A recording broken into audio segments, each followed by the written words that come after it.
Šodien aprit tieši 8 mēneši kopš pamiera ieviešanas, kopš tas stājās spēkā. Visi ķīlnieki ir atbrīvoti. Izraels spēki joprojām atrodas Gazā, taču Hamas atsakās nolikt ieročus pat šodien, kad Kairā turpinās sarunas. Kā jūs redzat situācijas attīstību tālāk attiecībā uz Gazas jostu? Pašlaik es domāju, ka mēs patiešām esam diezgan lielā strupceļā. Es domāju, Nikolajs Mladenovs, miera padomes izpilddirektors, ir veicis vairākas sarunu kārtas ar Hamas ar starpnieku palīdzību. Ja tas vispār palīdz, starp citu, es neesmu pārliecināts. Bet viņš to darīja. Viņš to darīja vairākas reizes, tostarp šonedēļ Kairā. No tā nekas nav iznācis, jo Hamas viņu acīs nav gatava atteikties no ieročiem. Tas ir vienīgais veids, kā viņi var izdzīvot. Zin, kā Maks Vēbers teica pirms daudziem gadiem pagājušā gadsimtā, vardarbības monopols. Ja tev nav ieroča, tu nespēsi kontrolēt to, kas notiek Gazā. Un atkal, Islāma pretošanās organizācija, viss atkal savienoja, visi punkti ir savienoti. Vienīgais veids, kā viņiem izdzīvot, ir turēt ieroci un kontrolēt Gazu. Ja viņi būtu gatavi pieņemt atduņošanos, ieroču nodošanu tā tālāk, tas nozīmē, ka Hamas neizdzīvos. Un Hamas iegūst laiku, jo Hamas, ko viņi dara? Viņi saka, mēs nezinām, ko nesīs rītdiena. Varbūt rītdiena atnesīs kaut ko labāk nekā šodien. Un starp citu, viņi skatās uz ziemeļiem, uz to, kas notiek Libānā. Viņi redzēja, ka 2025. gadā Izraela darīja Libānā, ko vien vēlējās. Un šobrīd tā ir cita spēle ar saspringto situāciju ziemeļos. Tāds ir viņu domāšanas veids. Dievs viens zina, kas būs rīt. Varbūt būs labāk. Viņiem Hizbollah ir Irāņi savā pusē. Hamas nereaģē, vai arī Irāna nereaģē uz uzbrukumiem Gazas joslā. Es piekrītu, ka ja tas mainīsies, tas pilnībā mainīs spēles noteikums. Bet tas, ko jūs sakāt, un es piekrītu, domāju, ka šķiet neiedomājami, ka Hamas atteiksies no savas pēdējās atlikušās kārtas, proti ieročiem, un piekritīs atbruņoties. Bet kara sākumā vai kara laikā arī šķita neiespējami iedomāties, ka Hamas piekritīs atbrīvot ķīlniekus, un tomēr tas notika. Tātad, vai ir kāda cerība uz atbruņošanos, neskatoties uz saprotamajām bažām un pesimismu, kas nosaka pašreizējo virzību? Jā, vienīgais veids, kā es redzu, ka tas var notikt, ir tas, ko es saucu par partneru satricināšanu. Labi, vēlreiz es atgriežos pie kaujas partneru, pie alternatīvas. Jo, ja paskatāmies mazliet atpakaļ, lai izceltu šīs divas pozīcijas, Izraēlu un Hamas, katram no viņiem jāskatās uz savu partneri, uz savu alternatīvu. Un viņš saka, ka tas ir daudz pievilcīgāk nekā vienoties, jo Izraēla saka to diezgan viegli. Es gribu pārliecināties, ka secība būtu atbruņošana, Hamas spēju likvidēšana, demontāža, un tikai tad mēs varam runāt par rekonstrukciju. Hamas, kā es teicu, no otras puses viņi saka, ka viņi diezgan labi saprot, ka viņu izdzīvošana ir atkarīga no ieroču turēšanas. Ja Hamas sapratīs, piemēram, ka amerikāņi mums dos atļauju, iespēju atgriezties pie IDF idejas, atgriezties karā, un tas tiešām būs kaut kas nopietns, varbūt kaut kas viņa Bētmena galvā sakustēsies un viņa teiks, labi, mums vismaz jāmeklē kompromiss un jāsāk kaut kāda atbruņošanās. Lai gan jāsaka, tas viss būs viltus. Mēs nevaram īsti pieņemt, ka Hamas atteiksies no saviem ieročiem. Tas būtu Hamas kā islāma organizācijas gals un pat risks viņu paša dzīvībai. Bet es to izdarīju, tieši tā cilvēki teica arī par ķīlnieku atbrīvošanu. Un tas tomēr notika. Jā, kas tad mainījās Hamas? Sākumā viņi teica, ka neatdos ķīlniekus.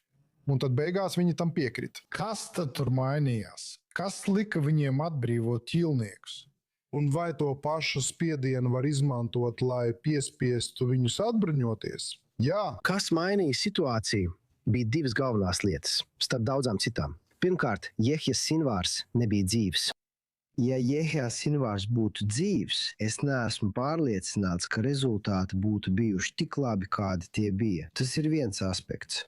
Otrs, kas ir daudz svarīgāks, ja mēs skatāmies nākotnē, ir tas, ko amerikāņi izdarīja ar starpniekiem, īpaši ar Kataru un Turciju, jo viņiem ir liela ietekme Turcijai un Katarai uz Hamas. Tad viņi lika viņiem saprast, ka mēs vēlamies vienošanos, un tas ir, jums ir savas intereses. Protams, neviens neko nedara bez savām interesēm, bet kad starpnieki saprata savas intereses, tas bija kaut kas cits. Un kad to apvienoja ar to, ka Jasins vairs nebija dzīvs, un īpaši pēc tam, kad arī Muhameds Sinvars tika nogalināts. Un mēs palikām tikai ar Al-Zaitūnu Hadādu, kurš nav tik liels līderis. Šādos apstākļos bija daudz vieglāk panākt šo vienošanos. Tāpēc es piekrītu jums, ka atslēga spiediena izdarīšanai uz Hamas atrodas Dohā un Ankarā. Taču viņi šo spiedienu nepiemēroja visa procesa laikā. Tas notika daudz vēlāk. Tātad, lai mudinātu vai dotu pamatotu stimulu Dohai un Ankarai izdarīt spiedienu uz Hamas, tas atkal atgriež atslēgu Vašingtonas rokās. Tieši tā. Tātad, kā sarunu vedējs, vai jūs redzējāt izmaiņas Vašingtonas izdarītajā spiedienā uz Kairu un Dohu, kas pārliecināja viņus, ka labi, mums ir jāizdara spiediens uz Hamas un jāpanāk, lai viņi atbrīvo ķīlniekus? Jā, tas bija citāds spiediens, un tas bija arī citāds veids, kā likt viņiem saprast, ka ir cits stimuls palīdzēt Vašingtonai panākt vienošanos. Jo, ziniet, kad es arī lekcijās runāju par sarunām, es vienmēr uzsveru 3 balstus, uz kuriem balstās jebkura saruna vienošanās.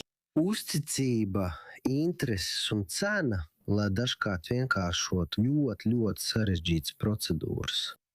Un tiklīdz jūs panākat, ka dalībnieki, spēlētāji, startnieki saprot, kādas ir viņu intereses šajā darījumā, ko viņi, piemēram, iegūst no Vašingtonas, tas var mainīt un pavērst visu darījumu citā virzienā.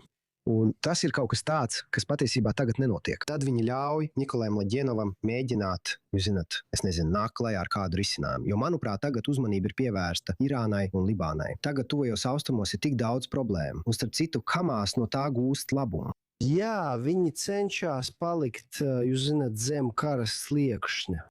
Un tas ir kaut kas, ko viņi dara, jo viņi atkal ir pielāgojušies partizānu karam. Bet es saku, ja atgriežamies pie sarunām, šeit jums ir jāpārliecinās, ka starpniekiem ir stimuls to atrisināt. Šobrīd Ankarai nav nekādu stimulu to atrisināt.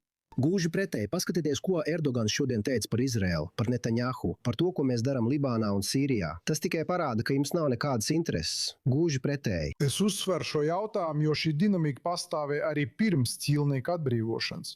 Bet tad šķietams spiediens pārgāja no Vašingtonas uz Kairu un Dohu, lai panāktu atbrīvošanu. Kāds bija šis spiediens? Tas bija arī režīma maiņa, Amerikas režīma maiņa. Vai man tev atgādināt, mēs ilgu laiku vedām sarunas ar Baidena administrāciju, un starp citu, viņi darīja visu iespējamo, lai panāktu vienošanos. Un tas ļoti ātri mainījās, kad Trumps nonāca amatā, jo, ja mēs atgriežamies sākumā pie tā, kā Trumps uzvedās sarunās, neparedzami. Tu negribi sadusmot Trumpu uz sevi. Zini, visspēcīgākais cilvēks uz zemes. Tā bija milzīga pārmaiņa. Un starpnieki saprot, zini, Ankara saprot, Katara saprot, sapcīt, Katara to saprot ļoti labi. Šodien, kad viņa atvainojiet. Katara šobrīd kara laikā ir ļoti delikātā situācijā, ņemot vērā to, ko viņa saņem no Irānas.